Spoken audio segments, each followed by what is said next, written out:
папа сделал. Это был мистер Шмидт и я 3. И они истребители. Фоке-Вульф, мистер Шмидт и 2, я 3, они истребители. А Юнкерс и Ту-2, они бомбардировщики. И сейчас я хочу вас научить делать бумажные самолеты. Сейчас я вам покажу, как делать бумажные самолеты. Сначала берем одну часть и загибаем, чтобы было по центру.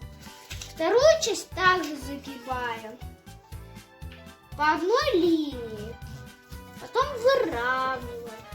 Эту часть мы вводим сюда. И так загибаем, чтобы был нос. Видно нос.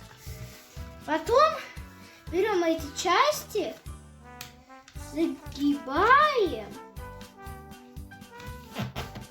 Берем вторую часть и ее загибаем.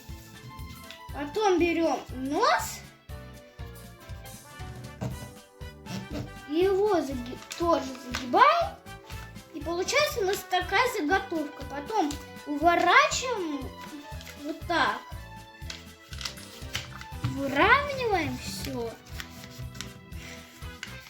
Одну часть крыла мы вот так сгибаем и также делаем вторую часть. Сгибаем, выравниваем все. Главное выравнивать. И тогда если мы не будем выравнивать, самолет не получится. Вот такой получился самолет. Если у вас желание его раскрасить, то можете как хотите раскрасить. Хоть военный, хоть не военный, хоть спортивный, хоть не спортивный. Это не важно. И такой получился у нас самолет.